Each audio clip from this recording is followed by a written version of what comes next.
पुन्हा एकदा आज आलेलो आहे। रोजच नवीन विषय असतो। बुद्ध धर्मामध्ये हा फार मोठा धर्म आहे। आजचा जो विषय आहे तो बौद्ध धर्मातील प्रतीक आणि प्रतिमेतील बौद्ध धर्म। सध्या 1 तारखेला महान राजा सम्राट अशोक यांचा जयंती उत्सव आहे आणि या जयंती उत्सवामध्ये ही धम्मचर्चा होणे गरजेचे आहे। या माध्यमातून मी आपल्यासमोर आजचा जो विषय आहे तो म्हणजे प्रतीक व प्रतिमेतील बौद्ध धर्म हा विषय मांडण्याचा प्रयत्न करतोय। तर बौद्ध धर्मामध्ये व इतर धर्मामध्ये किंवा वेगवेगळ्या धर्मामध्ये काही अंधश्रद्धा श्रद्धा असतात, काहीमध्ये वेद आहेत। मुळात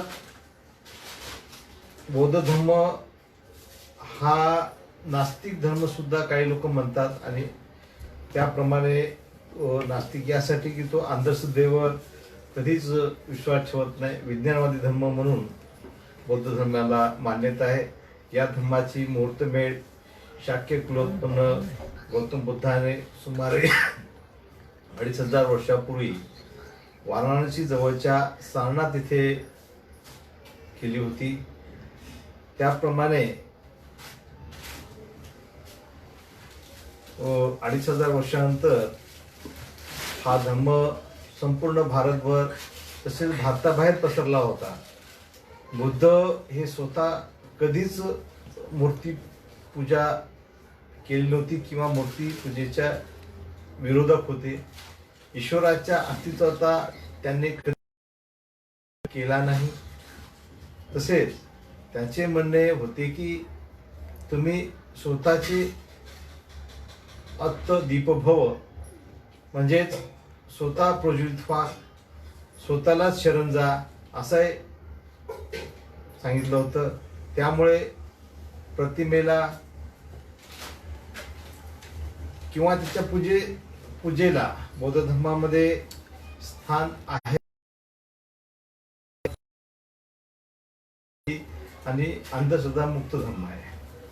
भगवान बुद्धाच्या महापरिनिर्वाणानंतर साधारण सुमारे इसवी पूर्व 483च्या दशकामध्ये मगध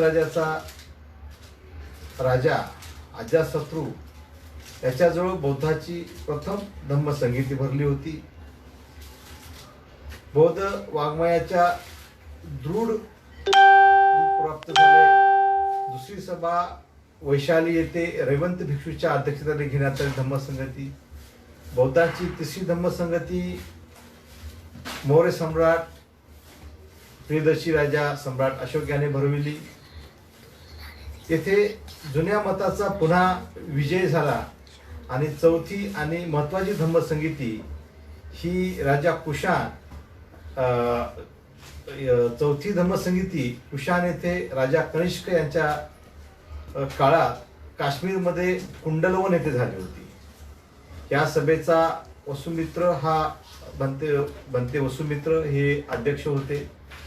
त्यावेळी थेरवादाचे पारडे उलटले व स्पष्टपणे बौद्ध धर्म 2 भागात विभक्त झाले होते। पहिला म्हणजे थेरवादाला हीनयान म्हणू लागले होते। दुसरा म्हणजे सुधारणावादी बौद्धास महायानी म्हणू लागले। त्यानंतर बौद्धाचा तिसरा तिथे पंथ दिसून येत होता, निर्माण झाला होता, त्यास वज्रयान सुद्धा म्हणू लागले होते। या पंथातील लोक तंत्र मंत्र आणि हट्टयोगावर विश्वास ठेवणारे होते। साधारणच प्रतीक जेव्हा आपण चर्चा करतो, प्रतीकाचं स्वरूपाचं भगवान बुद्धाच्या पूजनाचं विधान बौद्ध धर्मात पूर्वीपासूनच होते, पण बुद्धाची मूर्ती घडविण्याची आज्ञा नव्हती।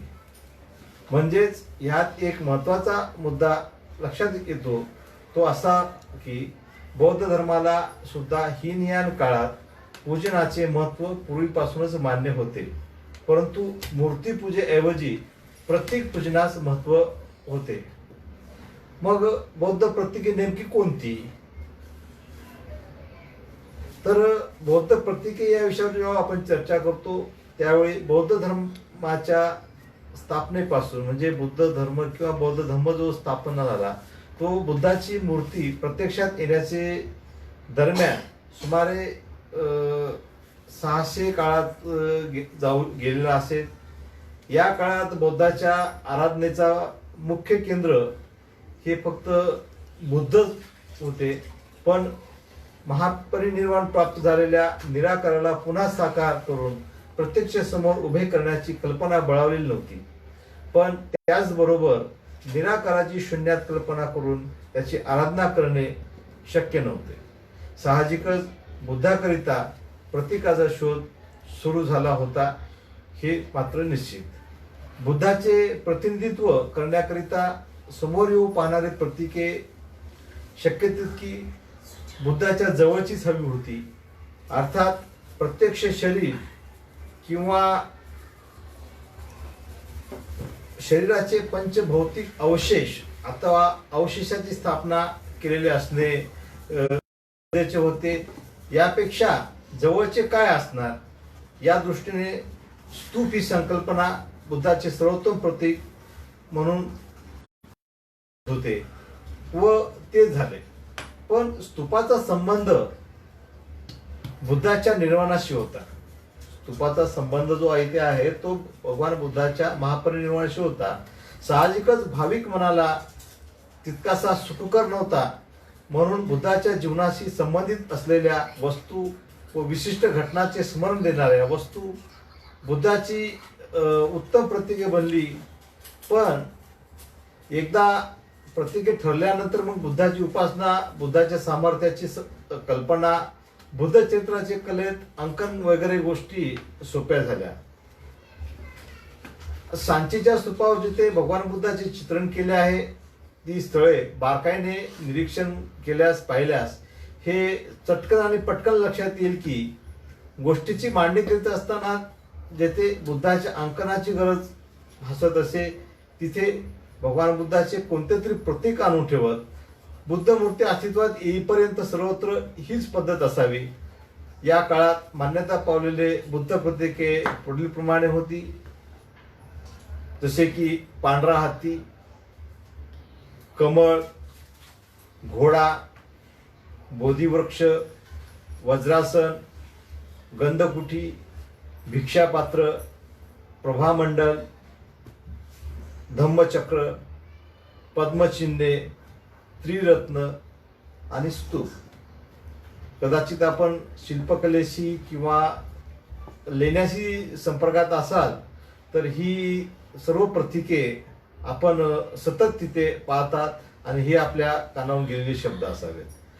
मग प्रियदर्शी सम्राट अशोकाच्या बौद्ध धर्मात जो प्रियदर्शी सम्राट अशोकाने बौद्ध धर्मात जो राजाश्रय दिला त्या बाबतीत सांगायचं तर चंद्रगुप्त मौर्याचा नातू राजा प्रियदर्शी सम्राट अशोक याने बौद्ध धर्माचा स्वीकार करून त्या धर्माच्या प्रसाराला हर प्रकारे सहाय्य आणि मदत केलेली आहे. प्रियदर्शी राजा सम्राट अशोक यांच्या राजश्रयाने सर्व धर्मपंथीच्या हर तऱ्हेच्या वास्तू उभ्या राहिल्या.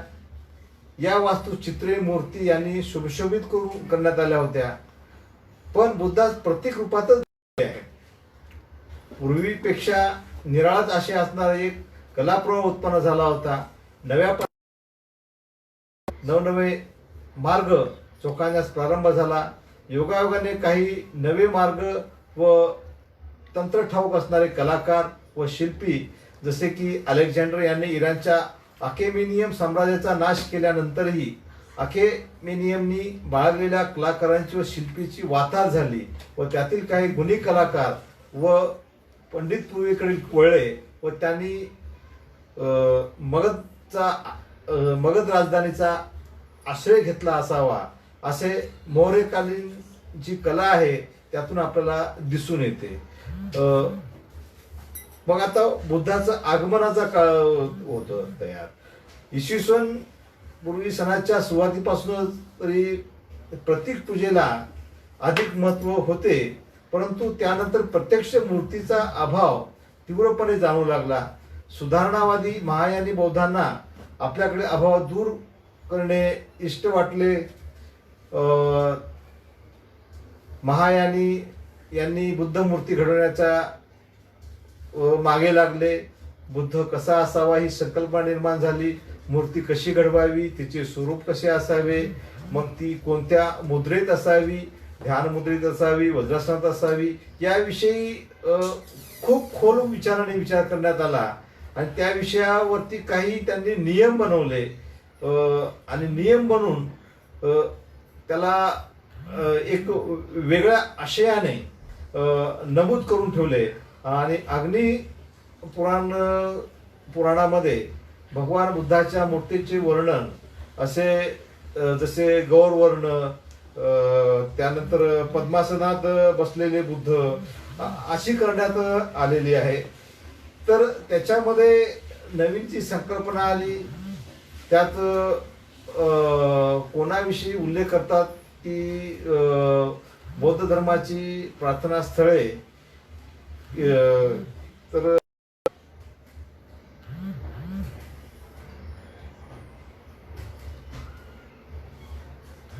तर त्याविषयी सांगताना असं म्हणतात का ती तांत्रिक अडचण येते. Hello hello hello. तर वेगवेगळ्या मुद्राची अवस्था असताना जशी की ध्यान मुद्रा, साधना मुद्रा अशा अवस्था असताना काही हात वर मुद्रेत असावेत, दुसरा हात अभय मुद्रेत असावा, त्या भगवान बुद्धाची कान लांब असावेत किंवा अगदी काय म्हणते गालांना म्हणजे कान आपली गालांना टेकणारे असावेत किंवा भगवान बुद्धाच्या मुखावरती शांत भाव असावेत. असे काही संकल्पना निर्माण झाल्या. बुद्ध मूर्तीची त्यात दोन प्रकार विशेषतः जर आपण बुद्ध लेण्यामध्ये जात असाल तर अनेक प्रकार आढळताना विशेष दोन प्रकार असे आढळतात की एक बोधी प्राप्त होण्यापूर्वीची भगवान बुद्धाची मूर्ती आहे, दुसरी बोधिसत्वची मूर्ती आहे. काही ठिकाणी सम्यक संबुद्ध गौतम बुद्धाची सुद्धा मूर्ती आहे. परंतु महायान पंथयात बुद्धाची मूर्ती घडवण्याचा इच्छाशक्ती बळावली असली तरी जुन्या विचारधारेला डावलून कोणते नवे क्रांतिकारी परिवर्तन करावायचे असल्यास केवळ धार्मिक आचार्य नैतिक बळावर त्यात बदल करू शकत नव्हते.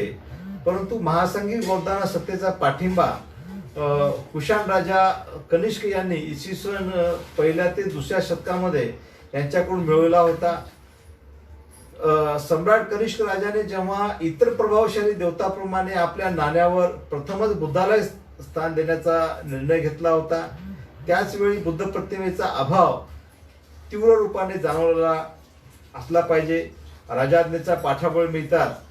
महासांघिक बौद्धाच्या प्रेरणेने कुशांच्या राजाचा कनिष्काचे उत्तर व दक्षिणेतील गांधार व मथुरा कलाशैलीतील पंडित बुद्ध प्रतिमा निर्माण करण्यास पुढे सरसावले व दोन्ही कलेत बौद्धांना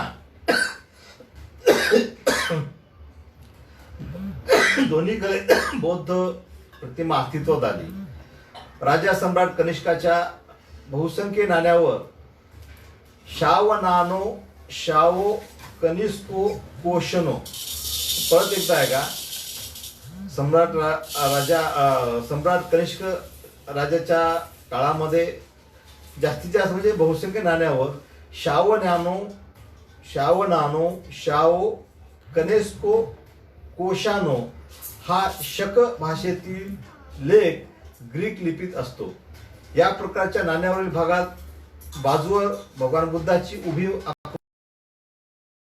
मागे प्रभावली बुद्धाच्या अंगावरील वस्त्र ग्रीक पद्धतीच्या दिसते. ग्रीक भाषेत इचोजुज असे त्याचे नाव लिहिलेले असते. निर्विवाद अशी नाण्यावरील बुद्धाची अतिप्राचीन आकृती होय आणि प्रतीकानंतरच्या बुद्ध प्रतिमेच्या पूजण्याचा हा एक किंवा प्रयास होता.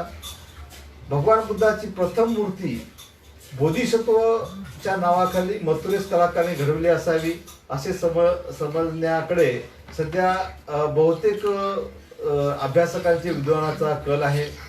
सारनाथ वाराणसी येथे जे भिक्षू पात्र आहे याने बोधिसत्वाचे नाव असलेली विशाल बुद्ध प्रतिमा सम्राट कनिष्काच्या तिसऱ्या राज्य संवत्सरात प्रतिष्ठित केली असावी. सुरुवातीच्या बुद्ध प्रतिमांना बोधिसत्व असे संबोधित केल्यामुळे सुधारणावादी बौद्धांनी एकाच दगडाने अनेक पक्षी मारल्यासारखे जुन्या मतप्रमाणे बुद्धाला साकार रूप दिले तर दिलेच, पण भक्ती करण्याकरिता बोधिसत्व या गोड नावाखाली बुद्धाचे साकार प्रतीक कलाकारांसमोर उभे करून बुद्ध हे बुद्धत्व प्राप्त करण्यापूर्वीचे बोधिसत्व होते या नात्याने बोधिसत्व ही संकल्पना आली असावी. महाराष्ट्रात बौद्ध धर्माचा प्रवेश आणि पुरावशेष काही जाणवतो. संपूर्ण महाराष्ट्रामध्ये बौद्ध धर्माशी संबंधित पुरावशेष जसे की प्राचीन गुंफा आहे त्यांना बुद्ध लेणी म्हणतो, काही त्यांना पांडव लेणी संबोधतात, काही विहार मूर्तिशिल्प आहेत, तसेच इतर ठिकाणी सुद्धा अनेक ठिकाणी असे कोरलेले दिसून येतात. प्राचीन गुंफाच्या स्थापनेवरून आणि पूर्वजांच्या साधनावरून महाराष्ट्रात बौद्ध धर्माचा प्रवेश इसवी सन पूर्व 2-3 च्या शतका सुमारास झाला असे दिसते. महाराष्ट्रात बौद्ध भिक्षूच्या निवासाकरिता अनेक विहारे कोरली गेली. या सोबतच अनेक प्रार्थना स्थळे सुद्धा म्हणजे चैत्यगृह, स्तूप आणि बौद्ध प्रतिमा कोरल्या गेल्या असल्याचे पुरावे सुद्धा मिळतात. या संबंधीच्या पुरावे काही जिल्हा भंडारा, तसेच आडम जिल्हा नागपूर, मनसर जिल्हा नागपूर, भद्रावती जिल्हा चंद्रपूर, वाशिम जिल्हा आणि पातूर जिल्ह्यातील अकोला, तसेच मराठवाड्यातील अजिंठा, वेरूळ, पितळखोरा इत्यादी जगप्रसिद्ध लेण्या आहेत. याशिवाय नाशिक, भाजे, कारले, बेडसे, मुंबईतील कानेरी, घारापुरी, फंटा आणि इतर ठिकाणच्या लेण्या सुद्धा प्रसिद्ध आहेत. कोकणात खेड, चिपळूण, पाले, दाभोळ, आपलं नाला सोपारा, चौल रेड्डी आणि इतर स्थळी सुद्धा हिनयानी व महायान पंथाचे दर्शनिक पुरावे या लेण्यांमधून दिसून येतात. काही लेण्यांमध्ये वज्रयान पंथाची निर्देशक शिल्पे सुद्धा बघायला मिळतात.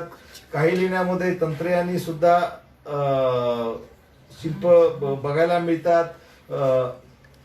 यात महत्वाची बाब म्हणजे काही लेण्यामध्ये शैलग्रहावरून गुंफा असे लक्षात येते की यातील बहुतांश शैलगृह ही प्राचीन व्यापारिक मार्गावर कोरली गेली असावीत. त्या अर्थी शैलगृहाचा वापर हा व्यापाऱ्यांच्या सुरक्षितेसाठी व्यापार केंद्र म्हणून दृष्टीने सुद्धा महत्वपूर्ण असावा. महाराष्ट्रात बौद्ध धर्माच्या हिनयान व महायान पंथासोबत इसवी सन 9व्या ते 10व्या शतकाच्या उत्तरार्धात होऊन येथे तिन्ही पंथाचा प्रसार व प्रचार झाला असावा असे काही लेण्यावरून व तिथले शिल्पांकनावरून दिसते. साधारण ह्या लेण्या तसा विचार केला तर तंत्रयानापर्यंत सुद्धा आपल्याला दिसून येतात. राजा सम्राट अशोकाच्या महाराष्ट्रावरील फार मोठं एक साम्राज्य होतं. महाराष्ट्रात मिळालेल्या सम्राट अशोकांनी म्हणजे अशोककालीन शिलालेखावरून त्यांचे साम्राज्य हे संपूर्ण महाराष्ट्रावर असावे असे दिसते. इसवी सन पूर्व 246च्या सुमारास प्रियदर्शी राजा सम्राट अशोकाने बुद्ध धर्माचा स्वीकार करून त्याचा प्रसार संपूर्ण भारतभर करण्याचा प्रयत्न प्रयत्नास सुरुवात केली. राजा सम्राट अशोक याने योन नावाच्या बॅक्ट्रियन धर्मरक्षितास अपरांताकरिता म्हणजे कोकण विभागाकरिता बौद्ध धर्माच्या प्रसाराकरिता पाठविले होते, असा उल्लेख महावंश व दीपवंश या धर्मग्रंथात आपल्याला मिळतो. अपरांताच्या राजधानी म्हणजे आताची सुपारक म्हणजे नाला, तेथे बौद्ध धर्माची अनेक बैठका किंवा व्यापार केंद्र किंवा तिथून धर्माची अनेक महत्वाची केंद्र होती आणि इथूनच बौद्ध धर्माचा सिद्धांताचा प्रसार संपूर्ण महाराष्ट्रभर केला जात असे. इसवी सन पूर्व 2ऱ्या व 3ऱ्या शतकात बौद्ध धर्माची स्थिती अगदी प्रगतीपथावर होती. बौद्ध धर्माची स्थिती अगदी प्रगतीपथावर असताना हे संपूर्ण महाराष्ट्रभर मिळणाऱ्या बौद्ध पुरावशयावरून स्पष्ट होते. मग बौद्ध पुराविशेष म्हणजे त्यातली काही शिल्प, शिलालेख यावरून स्पष्ट होते. या काळात कोकणात इजिप्तचे व युरोपचे बरोबर व्यापार संबंध वाढले असावे किंवा होते आणि त्याच माध्यमातून बौद्ध धर्माच्या उन्नतीस व प्रसारास अधिक चालना मिळालेली आहे. फाहियान इसवी सन पूर्व 420च्या काळामध्ये ज्या कोकणाविषयी उल्लेख करतात म्हणजे चीनचे 3 प्रवाशांमध्ये फाहियानचा उल्लेख येतो आणि ते कोकणामध्ये ज्या उल्लेख करतात तो बौद्ध धर्माची प्रार्थनास्थळे, भिक्षू संघाकरिता निवासस्थाने किंवा निवासस्थान स्थळे, तसेच संपूर्ण सह्याद्री पर्वत रांगेमध्ये एका रांगेमध्ये कोरलेले आहेत. जसे की लोणावळा ही लोणावळा नसून ही लेणीवळा आहे. प्रत्येक 2 ते 3 किलोमीटरच्या अंतरावर इथे आपल्याला लोणावळा परिसरामध्ये बुद्ध लेणी आजही दिसून येतात. त्या लगतच्या परिसरात बौद्ध धर्माच्या संबंधातील इसवी सन पूर्व 2ऱ्या शतकापासून ते इसवी सन 8व्या-9व्या शतकापर्यंत पुरावशेष आपल्याला आजही पाहायला मिळतात. तसाच हा बौद्ध धर्म विदर्भात सुद्धा दिसून येतो, पाहायला मिळतो. विदर्भामध्ये पवनी येथील जगन्नाथ टेकडी जी आहे मनसरची, इसवी सन 1969 झालेल्या पुरातत्वाच्या उत्खननामध्ये तिथे विटांचे बांधकाम केलेला स्तूप मिळालेला पाहावयास मिळतो. स्तूपाचा व्यास साधारण 42 मीटरचा असून वरती जो घुमट आहे तो पेटिका पद्धतीने बांधला आहे. स्वतःभोवती स्तूपाभोवती 9 मीटर चा परिघाचा म्हणजे प्रदक्षिणा पथ आहे. जसा की आपला सोपाऱ्याचा स्तूप सुद्धा त्या 9 ते 10 मीटर परिघाच्या स्तूपामध्येच आहे. भोवती वेदिका आणि 4 बाजूस प्रवेशद्वारे होती. हा स्तूप जगप्रसिद्ध सांची येथील स्तूपापेक्षा आकाराने मोठा असून त्याच्या तोरणावर शुंगकालीन शिल्पे कोरली आहेत. येथील स्तूप आणि कलावशेषावरून प्राचीन काळात पवनी हे विदर्भातील हीन आणि पंथातील बौद्ध मठाचे फार मोठे केंद्र होते असे हमखास आपल्याला सांगता येईल. याशिवाय आडम आणि मनसर जो नागपूर जिल्ह्यामध्ये येतो इथे स्तूपाचे अवशेष आपल्याला पाहावयास मिळतात. विशेष म्हणजे चीनी प्रवासी ह्युएत संग यांच्या मतानुसार भादंग म्हणजे आजची भद्रावती जेथे प्राचीन संगाराम व सम्राट अशोककालीन स्तूप होता. संगाराम म्हणजे भद्रावती येथील विद्यासन लेणी होय. त्यात स्तूप कोरलेले होते. परंतु काल परत्वे महायान काळात या लेण्याचा विस्तार करून या लेण्याचे परिवर्तन भगवान बुद्धाच्या भव्य दिव्य मूर्ती करण्यात आल्या असाव्यात. अशा प्रकारे संपूर्ण महाराष्ट्रात 3ऱ्या शतकापासून ते इसवी सनाच्या 2ऱ्या ते 3ऱ्या शतकापर्यंतची ही नियानी पंथाची निर्देशक प्रतीके आणि इसवी सन 4थ्या ते 5व्या शतकापासून ते इसवी सन 8व्या ते 9व्या शतकापर्यंतच्या ज्या प्रतिमा आणि बौद्ध कलाविषयी संपूर्ण महाराष्ट्रात बांध्यापासून ते चांद्यापर्यंत आपल्याला मिळतात। तसेच इसवी सन 9व्या शतकानंतर वज्रयान या पंथाचे सुद्धा बौद्ध पुराविशेष इथे मिळतात आणि ही माहिती चांगली संदर्भीय असून अभिव्यक्त्यांच्या म्हणजे चांगल्या संग्रहालयातून आपण जतन करून ठेवलेली आहे आणि ही सर्वांना मिळावी या उद्देशाने मी रुद्र धम्म प्रसारच्या माध्यमातून आपल्यापर्यंत पोहोचलो। धन्यवाद। सविनय जय भीम।